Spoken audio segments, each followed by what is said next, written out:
Hi, ಹೇಗಿದ್ದೀರಾ ಎಲ್ಲರೂ? ನಾನು ಪ್ರಿಯಾ. ಇವತ್ತು ನಾನು ಮೀನು ಸಾರು ಮಾಡ್ತಾಯಿದ್ದೀನಿ.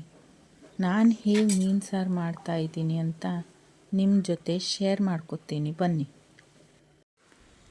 ಇದೇ ಮೀನು ಸಾರು ಮಾಡ್ತಾಯಿರೋದು ನಾನು. ಇದಕ್ಕೆ ನಮ್ಮ ಕಡೆ ಗೆದರ್ ಅಂತೀವಿ. ತುಂಬ ಟೇಸ್ಟಿಯಾಗಿರುತ್ತೆ ಈ ಮೀನು. ಮಸಾಲೆಗೆ ಕಾಯಿ, ಮೆಣಸು, ಬೆಳ್ಳುಳ್ಳಿ, ಕೊತ್ತಂಬರಿ, ಸ್ವಲ್ಪ ಮೆಂತ್ಯ, ಸ್ವಲ್ಪ ಜೀರಿಗೆ, ಅರಿಶಿನ ಪುಡಿ, ಮಾವಿನಕಾಯಿ ಹುಳಿ ಮತ್ತು ಸ್ವಲ್ಪ ಹುಣಸೆಹಣ್ಣು ಹಾಕ್ಕೊಂಡಿದ್ದೀನಿ. ಮತ್ತು ಸಣ್ಣ ಮೆಣಸು ಅಂತಾರೆ, ಅದನ್ನು ಫ್ಲೇವರ್ಗೋಸ್ಕರ ಒಂದು 7ರಿಂದ 8 ಹಾಕ್ಕೊಂಡಿದ್ದೀನಿ. ಅದು ಹಾಕೋದ್ರಿಂದ ಫ್ಲೇವರ್ ಚೆನ್ನಾಗಿ ಬರುತ್ತೆ ಅಷ್ಟೇ. ಇವಾಗ ಮಸಾಲೆನ ಮಿಕ್ಸಿಗೆ ಹಾಕ್ಕೊಂಡು ರುಬ್ಕೊಂಡಿಟ್ಕೊಂಡಿದ್ದೀನಿ.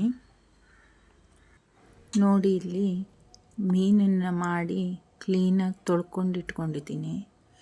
ಈಗ ಇದಕ್ಕೆ ಸ್ವಲ್ಪ ಉಪ್ಪು ಹಾಕಿ ಮಿಕ್ಸ್ ಮಾಡಿಟ್ಕೋಬೇಕು. ಅದು ಸ್ವಲ್ಪ ಹೊತ್ತು ಮೀನು ಉಪ್ಪನ್ನು ಎಳ್ಕೊಳ್ಳೋದಕ್ಕೋಸ್ಕರ ಅಷ್ಟೇ. ರುಬ್ಕೊಂಡಿರೋ ಮಸಾಲೆಗೆ ಸ್ವಲ್ಪ ಉಪ್ಪು ಮತ್ತು ನೀರು ಹಾಕ್ಕೊಂಡಿದ್ದೀನಿ. ಮೀನಿಗೆ ಉಪ್ಪು ಹಾಕಿದ್ದೀನಲ್ವ, ಅದಕ್ಕೆ ಮಸಾಲೆಗೆ ಎಷ್ಟು ಬೇಕೋ ಅಷ್ಟೇ ಉಪ್ಪನ್ನು ಹಾಕ್ಕೊಂಡಿದ್ದೀನಿ. ಇದನ್ನೀಗ ಸ್ವಲ್ಪ ಕುದಿಯೋಕ್ಕಿಟ್ಟಿದ್ದೀನಿ. ಅದು ಸ್ವಲ್ಪ ಕುದಿ ಬಂದಮೇಲೆ ಮೀನು ಹಾಕಬೇಕು. ಅದಕ್ಕೆ ನೋಡಿ, ಕುದಿ ಬರ್ತಾ ಇದೆಯಲ್ವ, ಇವಾಗ ಮೀನು ಹಾಕ್ಕೋತೀನಿ.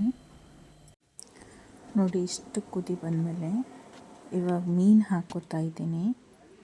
ಮೀನು ಹಾಕ್ಕೊಂಡು ಚೆನ್ನಾಗಿ ಕುದಿಯೋಕೆ ಬಿಡಬೇಕು.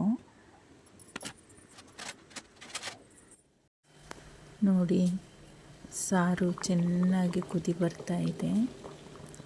ಮೀನು ಕೂಡ ಬೆಂದಿದೆ. ನೀವು ನನ್ನ ಚಾನೆಲ್ಗೆ ಹೊಸಬರಾದರೆ ಸಬ್ಸ್ಕ್ರೈಬ್ ಮಾಡ್ಕೊಂಡು ನೋಡಿ. ಸಾಂಬಾರು ಹೇಗಿತ್ತು ಅಂತ ಕಮೆಂಟ್ ಮಾಡಿ ತಿಳಿಸಿ. ವಿಡಿಯೋ ಇಷ್ಟ ಆದರೆ ಪ್ಲೀಸ್ ಲೈಕ್ ಮಾಡಿ. ಈ ಮೀನು ಸಾರು ತುಂಬ ಚೆನ್ನಾಗಿರುತ್ತೆ. ಒಂದು ಸಲ ಮನೇಲಿ ಟ್ರೈ ಮಾಡಿ ಹೇಗಿತ್ತು ಅಂತ ನನಗೆ ಕಮೆಂಟ್ ಮಾಡಿ ತಿಳಿಸಿ. ನಮಸ್ಕಾರ.